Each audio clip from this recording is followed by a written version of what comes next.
নমস্কার, good morning.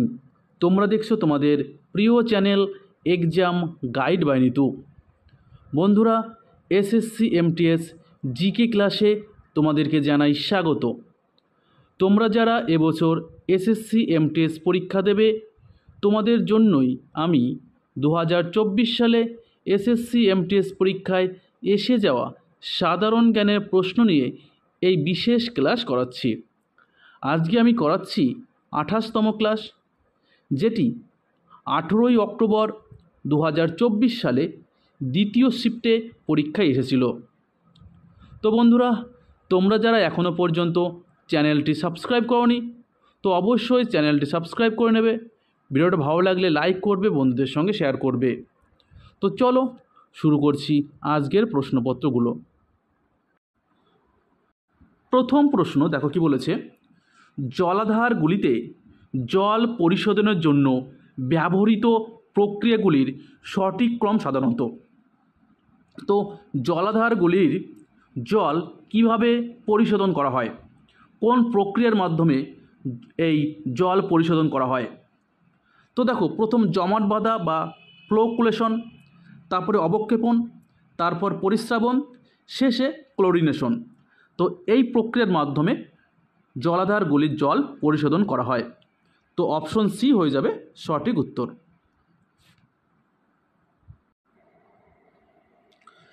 নিচের কোন বন্দরগুলি বঙ্গোপসাগরের তীরে অবস্থিত? তো দেখো, বঙ্গোপসাগরের তীরে অবস্থিত বন্দর হচ্ছে হলদিয়া এবং পারাদ্বীপ। হলদিয়া এবং পারাদ্বীপ এই দুটি বন্দর বঙ্গোপসাগরের তীরে অবস্থিত।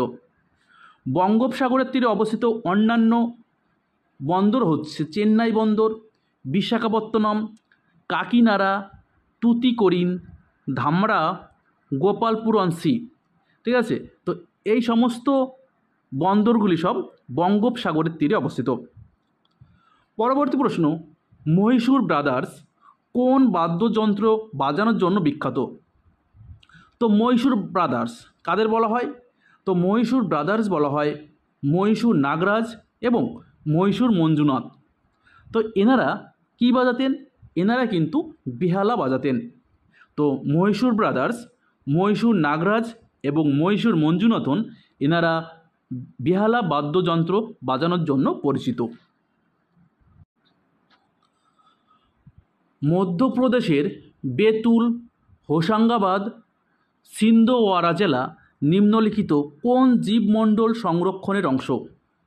তো বেতুল, হোশাঙ্গাবাদ, সিন্দওয়ারা জেলা এসব পাসমারি জীবমণ্ডল সংরক্ষণাগারের অংশ। তো সঠিক উত্তর হবে পাসমারি।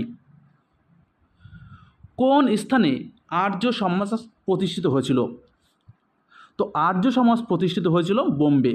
মহারাষ্ট্রের বোম্বেতে আর্য সমাজ প্রতিষ্ঠিত হয়েছিল। আর্য সমাজের প্রতিষ্ঠাতা ছিলেন স্বামী দয়ানন্দ সরস্বতী। 1875 সালে স্বামী দয়ানন্দ সরস্বতী আর্য সমাজ প্রতিষ্ঠা করেন।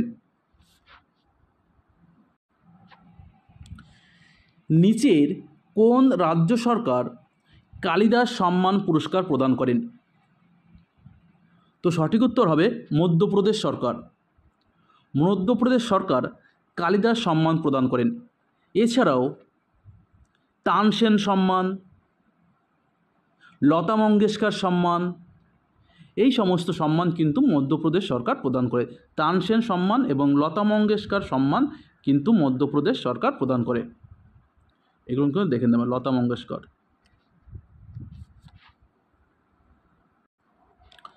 পরবর্তী প্রশ্ন, ওয়েটিং ফর এ ভিসা এটি কার আত্মজীবনী? তো ওয়েটিং ফর এ ভিসা এটি ভীমরাও আম্বেদকর অর্থাৎ ডক্টর বি.আর. আম্বেদকরের আত্মজীবনী। দেখো, ডক্টর বি.আর. আম্বেদকর 1990 সালে ভারতের সর্বোচ্চ বেসামরিক পুরস্কার ভারতরত্ন পুরস্কার পেয়েছিলেন। তিনি মরণোত্তর ভারতরত্ন পুরস্কার পেয়েছিলেন। স্বাধীন ভারতের প্রথম মন্ত্রিসভার আইন ও বিচার মন্ত্রী হিসাবে দায়িত্ব পালন করেছিলেন ডক্টর ভীমরাও আম্বেদকর। তিনি ভারতের সংবিধানের জনক হিসেবে পরিচিত। Doctor B.R.. আম্বেদকরের রাজনৈতিক দলের নাম স্বাধীন লেবার পার্টি। যা 1936 সালে প্রতিষ্ঠিত হয়েছিল। যে আমি কিন্তু এক্সট্রা ক্লাসটা করে দিচ্ছি, অবশ্যই তোমরা এটা দেখে নেবে, কারণ এখান থেকেও কিন্তু প্রচুর প্রশ্ন আসবে। সংবিধানের নিচের কোন অনুচ্ছেদে একটি বিধান রয়েছে যে ভারত সরকারের সমস্ত কার্যনির্বাহী পদক্ষেপ রাষ্ট্রপতির নামে গ্রহণ করা হবে? তো ভারতীয় সংবিধানে কোন অনুচ্ছেদে এটি বলা রয়েছে? তো ভারতীয় সংবিধানের ৭১ উপধারায় বলা রয়েছে ভারতের সমস্ত কার্যনির্বাহী পদক্ষেপ রাষ্ট্রপতির নামে গ্রহণ করা হবে। ঠিক আছে, চল নেক্সট। নিচের কোনটি ডক্টর সর্বপল্লী রাধাকৃষ্ণনের জন্মদিন পালন করা হয়? তো সর্বপল্লী রাধাকৃষ্ণনের জন্মের দিন বা জন্মবার্ষিকীতে যেটি পালন করা হয় সেটা হচ্ছে শিক্ষক দিবস। জাতীয় শিক্ষক দিবস পালন করা হয় ডক্টর সর্বপল্লী রাধাকৃষ্ণনের জন্মদিনে। সর্বপল্লী রাধাকৃষ্ণনের জন্ম 5ই সেপ্টেম্বর 1888। সেই জন্য প্রতি বছর 5ই সেপ্টেম্বর জাতীয় শিক্ষক দিবস পালন করা হয়। দেখো, 1954 সালে ভারতের যে প্রথম 3 জন ভারতরত্ন পুরস্কার পেয়েছিলেন তারা হলেন চক্রবর্তী রাজা গোপালাচারী, ডাক্তার সর্বপল্লী রাধাকৃষ্ণন এবং চন্দ্রশেখর ভেঙ্কটরামন। ঠিক আছে, চন্দ্রশেখর ভেঙ্কটরামন, সি রাজা গোপালাচারী এবং ডক্টর সর্বপল্লী রাধাকৃষ্ণনকে 1954 সালে ভারতের সর্বোচ্চ বেসামরিক পুরস্কার ভারতরত্ন পুরস্কার প্রদান করা হয়েছিল। ভারতের ক্ষুদ্র ঋণ প্রতিষ্ঠান সাধারণত কোন আর্থিক সেবা প্রদান করে থাকে? তো ভারতের ক্ষুদ্র ঋণ প্রতিষ্ঠানটি স্বল্প আয়ের ব্যক্তিদের জন্য সঞ্চয়, ঋণ এবং বীমা পরিষেবা প্রদান করে। যারা স্বল্প আয়ের ব্যক্তিদের টাকা সঞ্চয়, টাকা ঋণ এবং বীমা পরিষেবা প্রদানের জন্য কিন্তু সহায়তা করে থাকে এই ভারতের ক্ষুদ্র ঋণ প্রতিষ্ঠান। একটি ক্রিকেট পিচের আদর্শ দৈর্ঘ্য কত? তো একটি ক্রিকেট পিচের আদর্শ দৈর্ঘ্য হচ্ছে 22 গজ। তো অপশন সি 22 গজ। দেখো, একটি আদর্শ ক্রিকেট পিচের প্রস্থ হলো 10 ফুট বা 3.05 মিটার। ঠিক আছে, 3.05 মিটার বা 10 ফুট, এটা হচ্ছে আদর্শ ক্রিকেট পিচের প্রস্থ। আর ক্রিকেট স্টাম্পের উচ্চতা 28 ইঞ্চি বা 71.1 সেমি। 28 ইঞ্চি বা 71.1 সেমি, এটা হচ্ছে একটি ক্রিকেট স্টাম্পের উচ্চতা। পরবর্তী প্রশ্ন দেখো কি বলেছে, নিচের কোনটি অ্যানেরোবিক কার্যকলাপের উদাহরণ? আগে আমাদের জানতে হবে অ্যানেরোবিক কার্যকলাপ কি। তো অ্যানেরোবিক কার্যকলাপ হলো উচ্চ তীব্রতার ব্যায়ামের সংক্ষিপ্ত বিস্ফোরণ দ্বারা চিহ্নিত করা হয়, যেখানে শরীরের অক্সিজেনের পরিবর্তে পেশিতে সঞ্চিত শক্তির উপর নির্ভর করে। তো এই যে এখানে যে অপশন রয়েছে, এখানে লাফানো, ঠিক আছে, লাফানো হচ্ছে অ্যানেরোবিক কার্যকলাপের উদাহরণ। অমীমাংসিত চুক্তি সংক্রান্ত বিরোধগুলি কার্যকরভাবে সমাধান করার জন্য 2023 সালে ভারত সরকার যে প্রকল্প চালু করেছিল তার নাম কি? তো ভারত সরকার যে প্রকল্প চালু করেছিল তার নাম বিবাদ সে বিশ্বাস 2। এই প্রকল্প কিন্তু ভারত সরকার চালু করেছিল 2023 সালে। কিসের জন্য? অমীমাংসিত চুক্তি সংক্রান্ত বিরোধগুলি কার্যকরভাবে সমাধান করার জন্য। শুদ্ধি আন্দোলন নিচের কোন সংগঠনের দ্বারা শুরু হয়েছিল? তো শুদ্ধি আন্দোলন এটি আর্য সমাজ শুরু করেছিল। আর্য সমাজের প্রতিষ্ঠাতা স্বামী দয়ানন্দ সরস্বতী। এই শুদ্ধি আন্দোলন কী ছিল? তো এই শুদ্ধি আন্দোলন ছিল, এই আন্দোলনের মূল লক্ষ্য ছিল ইসলাম এবং খ্রিস্টান ধর্মে ধর্মান্তরিত হিন্দুদের পুনরায় হিন্দু ধর্মে ফিরিয়ে আনা। এটাই ছিল শুদ্ধি আন্দোলন। ঠিক আছে, তো যে সমস্ত হিন্দুরা ইসলাম এবং খ্রিস্টান ধর্মে দীক্ষিত হয়েছিল তাদের পুনরায় হিন্দু ধর্মে ফিরিয়ে আনা, এটাই ছিল শুদ্ধি আন্দোলন। আর যেটা শুরু করেছে, যে সংগঠনটি শুরু করেছিল সেটা হচ্ছে আর্য সমাজ। আর্য সমাজ শুদ্ধি আন্দোলন শুরু করেছিল। ভারতে নারী সাক্ষরতা উন্নয়নের লক্ষ্যে পরিচালিত এই কর্মসূচির নাম কি? তো সঠিক উত্তর হবে বেটি বাঁচাও বেটি পড়াও। বেটি বাঁচাও বেটি পড়াও এটি মহিলাদের সাক্ষরতা উন্নয়নের জন্য চালু করা একটি কর্মসূচি। আর এই কর্মসূচিটি 2015 সালে চালু হয়েছিল। তো বেটি বাঁচাও বেটি পড়াও এই কর্মসূচি 2015 সালে চালু হয়েছিল।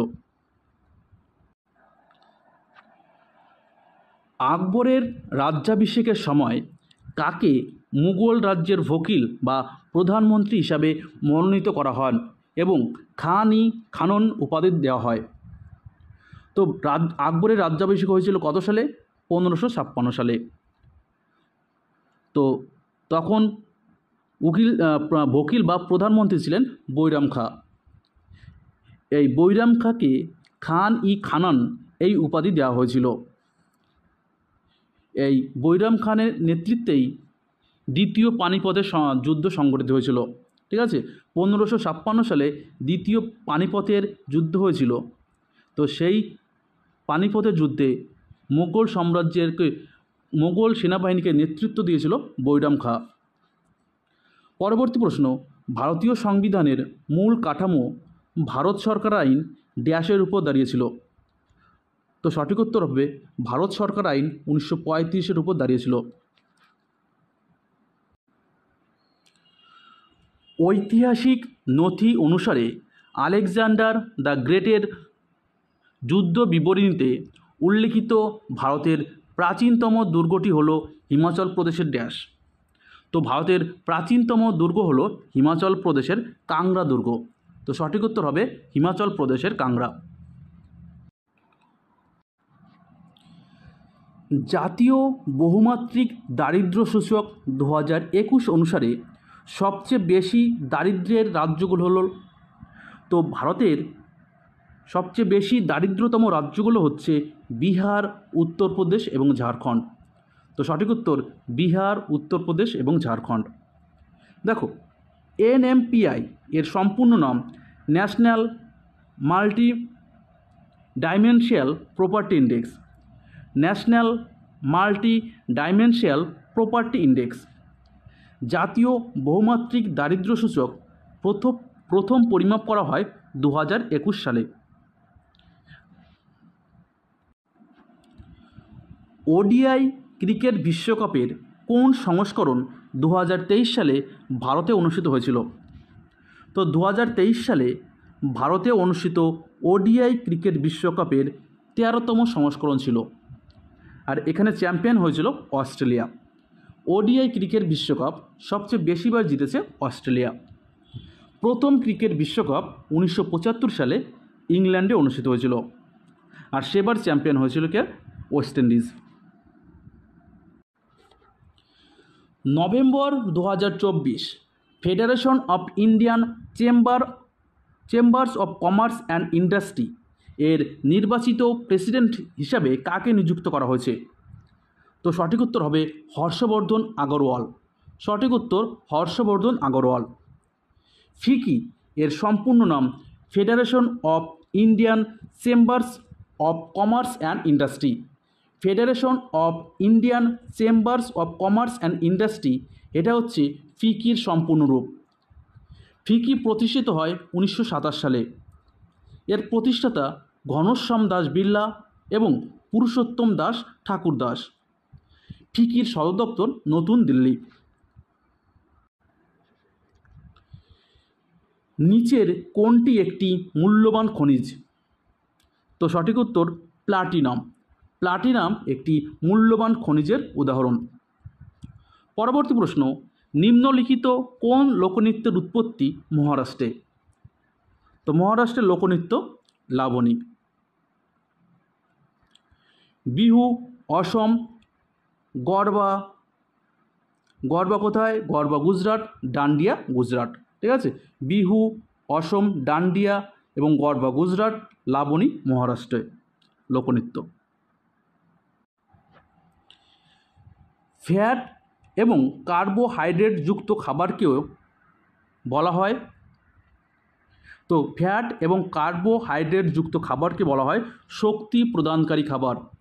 তো কি শক্তি প্রদানকারী খাবার। পরবর্তী প্রশ্ন, রবিকীর্তি কোন শাসকের রাজসভার কবি ছিলেন?